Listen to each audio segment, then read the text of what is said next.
Hello friends, नमस्कार। घर की रसोई विद रीना में आप सभी का स्वागत है। आज हम आपके लिए लेके आए हरे मटर के छोले रेसिपी। हरे मटर का छोला खाने में बहुत ही ज़्यादा स्वादिष्ट लगता है। अभी तो हरे मटर का सीजन भी चल रहा है, तो चलिए फ्रेंड्स आज बनाते हैं सुपर टेस्टी मटर का छोला, हरे मटर का छोला। और फ्रेंड्स आज की ये रेसिपी वीडियो आपको पसंद आए तो प्लीज़ हमारे चैनल को लाइक कीजिएगा, शेयर कीजिएगा, सब्सक्राइब कीजिएगा दोस्तों, और वीडियो में आप लास्ट तक बने रहें। तो चलिए फ्रेंड्स बनाते हैं। यहाँ पे हमने ले लिया है 300 ग्राम हरा मटर। इनको अच्छे से धो करके साफ करके ले लिया है दोस्तों। और हम यहीं पे ले लिए हैं 3 मीडियम साइज के रफली कटे हुए प्याज। तो देखिए दोस्तों, हमने इनको प्याज को मोटे टुकड़ों में काट लिया है। इस रेसिपी को हम छोले को कुकर में बनाएंगे। और यहीं पे ले लिए हैं 2 टमाटर। आप चाहें तो यहाँ पर टमाटर का पेस्ट भी ले सकते हैं दोस्तों। हमने रफली काट लिया है टमाटर को।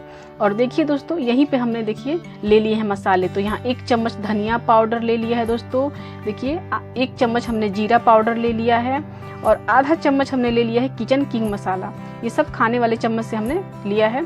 और यहीं पे देखिए आधा टीस्पून से भी कम हमने लिया है काली मिर्च का पाउडर। ये फ्रेश घर का कूटा हुआ काली मिर्च है। और यहीं पे ले लिए तड़के में डालेंगे 1 बड़ी इलायची, 1 छोटी इलायची, दालचीनी का टुकड़ा, आधा चम्मच हमने जीरा लिया है, और ले लिया है 1 सूखा मिर्च, 1 तेजपत्ता। इसे हम तड़का लगाएंगे। और दोस्त यहाँ पे हमने ले लिया 1 गांठ लहसुन की कलियां 10 से 12, और 1 इंच अदरक का टुकड़ा, हरा मिर्च। इनका हम दरदरा कूट लेंगे दोस्तों। तो आप चाहें तो अदरक लहसुन का पेस्ट ले सकते हैं और हरे मिर्च को बारीक काट सकते हैं। देखिए हमने इनको दरदरा कूट लिया है बिना पानी का। इससे टेस्ट बहुत ही ज़्यादा अच्छा आएगा। ले लिया है बारीक कटा हुआ हरा धनिया, और टमाटर को हमने देखिए काट के ले लिया है यहाँ पे। तो देखिए दोस्तों, गैस पे रख देते हैं 1 कुकर, और कुकर में डाल देते हैं हम ये देखिए सरसों का तेल। फ्रेंड्स आपको यहाँ पर जो भी कुकिंग ऑयल पसंद हो आप यहाँ पे ले सकते हैं। और यहीं पे हम तड़के में डाल देंगे बड़ी इलायची, छोटी इलायची, जीरा, और देखिए तेजपत्ता और सूखा मिर्च। और इनको हम कुछ सेकंड के लिए इनको भून देंगे। और फ्लेम को यहाँ पे एकदम मीडियम रखना है ताकि हमारे मसाले जले नहीं, ये खड़े मसाले। तो बहुत ही ज़्यादा टेस्टी बनेगा दोस्तों, और बहुत ही झटपट बन जाएगा। हम कुकर में छोले बनाएंगे। और यहीं पे हम डाल देते हैं ये देखिए प्याज को हमने रफली काटा है। अब प्याज डाल के हमें हाई फ्लेम पे पहले 1 से 2 मिनट के लिए इनको भून लेना। अब यहाँ पे फिर क्या करना दोस्तों, फ्लेम को अब मीडियम कर देना। अब मीडियम फ्लेम में हमने 3 मिनट के लिए इनको भून लिया है। तो देखिए इनका कलर गोल्डन ब्राउन हो गया है दोस्तों। यहीं पे हम डाल देंगे ये कूटा हुआ लहसुन, अदरक, हरा मिर्च का देखिए दरदरा कूटा हुआ। अब इनको यहीं पे हम डाल देंगे। इनको हमने मिक्सर ग्राइंडर में ही कूट लिया है दोस्तों। आप चाहें तो खलबट्टी में भी कूट सकते हैं, जिसमें आपको आसानी लगे। और इनको भी डाल के हमने 1 मिनट के लिए देखिए भून लिया है, इनका कच्चा फ्लेवर हट जाए। और यहीं पे डाल देते हैं 2 टमाटर हमने जो काट के रखा है। यहाँ पे ये भी डाल, आप यहाँ पे पेस्ट ले सकते हैं दोस्तों, या बारीक भी काट सकते हैं। अब टमाटर डाल के इनको हम अच्छे से भून लेंगे 1 से 2 मिनट के लिए। यहीं पे डाल देंगे स्वाद के अनुसार नमक। तो फ्रेंड्स मिर्च और नमक आप अपने टेस्ट के अकॉर्डिंग कम ज़्यादा कर सकते हैं। अब टमाटर डालने के बाद इनको अच्छी तरीके से भून करके हमने 2 मिनट के लिए आंच को हमने धीमा कर दिया है और ढक्कन लगा दिया है।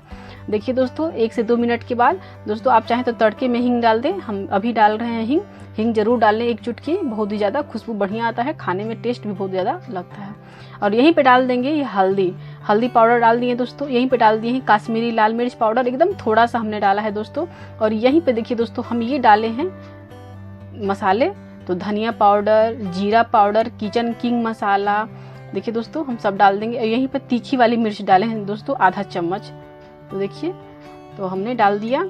और इन देखिए यहीं पे डाल दिए काले मिर्च। और यहाँ पे डालेंगे दोस्तों देखिए कलछी से हम देखिए 1 कलछी पानी लिए हैं, एकदम थोड़ा सा। अब मसाले हमारे जले नहीं, इनको अच्छी तरीके से हम मिला के पानी में और भून लेंगे। आप चाहें तो पहले से मसाले को घोल लीजिए फिर डालिए। तो हमने तुरंत डाल के थोड़ा सा पानी डाल के इनको भून लिया है। अब इनको हम अच्छी तरीके से मसाले को भूनेंगे 3 से 4 मिनट के लिए, फ्लेम को मीडियम करके। तो देखिए दोस्तों मसाले में से ऑयल दिखने लगा है चारों तरफ से। अब यहीं पे हम डाल देंगे मटर। तो जो हमने मटर को अच्छे से साफ करके रखा है, अब हम मटर यहाँ पे डाल देंगे दोस्तों। तो वीडियो में लास्ट तक बने रहें। हम एक ऐसा मसाला डालेंगे जिससे बहुत ज़्यादा ये टेस्टी छोले बन के तैयार होंगे। अब मटर डाल के इनको अच्छी तरीके से 2 से 3 मिनट के लिए हमने भून लिया है, थोड़ी देर के लिए इनको ढक दिया है। अब दोस्तों यहाँ पे कसूरी मेथी लेंगे। तो हमने एक तावे पर 1 चम्मच कसूरी मेथी को गर्म करने के लिए रख दिया है। तो एकदम हल्का सा तवा गर्म हो उसी पर रख दीजिए। और यहीं पे हम डाल देंगे ये देखिए क्रश किया हुआ कसूरी मेथी। तो रोस्ट करके डाला है, इससे टेस्ट बहुत ही अच्छा आएगा। देखिए दोस्तों ये है वो मसाला जिससे ये छोले बहुत ही टेस्टी होंगे। तो यहाँ पे हमने आधा चम्मच ये एवरेस्ट का छोला मसाला डाला है दोस्तों। यकीन मानिए जब इस मसाले को अब इस मटर वाले छोले में जब डालेंगे ना, हरे मटर के छोले में, तो बहुत ही ज़्यादा ये टेस्टी बनेंगे। तो आप एक बार इस तरीके से बना करके ज़रूर ट्राई कीजिएगा दोस्तों। अब ये छोले मसाला डालने के बाद हम इनको अच्छी तरीके से फिर भून लिए हैं। अब देखिए दोस्तों, आप चाहें तो यहाँ पे जो मिर्च है इनको आप निकाल दीजिए कि काफ़ी तीखे नहीं हो। अगर तीखे पसंद हो दोस्तों तो आप मिर्च को छोड़ दीजिए इसी में। अब यहीं पे हरा धनिया डाल के भी भून लिया। बहुत अच्छी तरीके से हम मसाले भुने हैं। तो मसाले हमारे जितने अच्छे से भुनेंगे दोस्तों तो हमारी ये छोले में टेस्ट बहुत ही अच्छा आएगा। कोई भी रेसिपी बनाए मसाले अच्छी तरीके से भुने, टेस्ट बहुत ही अच्छा आता है। अब यहाँ पे हमने 1 कप पानी डाला है दोस्तों, पहले मिला के देख लिया है। अब आधा कप हमने और पानी डाला है। तो आप अपनी ग्रेवी के अनुसार कम ज़्यादा कर सकते हैं। हमने एकदम ज़्यादा मतलब पानी नहीं लिया है दोस्तों। और देखिए पानी मिला करके अच्छी तरीके से अभी हम देखिए कुकर का ढक्कन लगा करके हम 2 सीटी मीडियम फ्लेम पे लेंगे। बस 2 सीटी दोस्तों मीडियम फ्लेम पे। तो देखिए सीटी हमारी लग गई है। अब इनको हम छोड़ देते हैं, ये एकदम ठंडे हो जाएंगे। देखिए दोस्तों ठंडे हो गए हैं। अब आराम से हम खोल लेंगे। तो ये देखिए हरे मटर के छोले बन के तैयार है दोस्तों। आप देख सकते हैं दोस्तों, इस छोले को आप रोटी के साथ, पूरी पराठे के साथ खाइए, बहुत ज़्यादा टेस्टी लगता है। और चावल के साथ तो बहुत ही ज़्यादा ये टेस्टी लगता है दोस्तों। अब यहीं पे थोड़े से हमने गरम मसाला मिला के डाल दिया है। अब इनको हम सर्व कर लेते हैं दोस्तों। तो है ना, बहुत ही टेस्टी रेसिपी है दोस्तों। आप एक बार इस रेसिपी को ट्राई ज़रूर कीजिएगा। और आज की ये छोले की रेसिपी आपको पसंद आए तो प्लीज़ हमारे चैनल को सब्सक्राइब कर लीजिएगा। बाय फ्रेंड्स, धन्यवाद, थैंक्स फॉर वॉचिंग।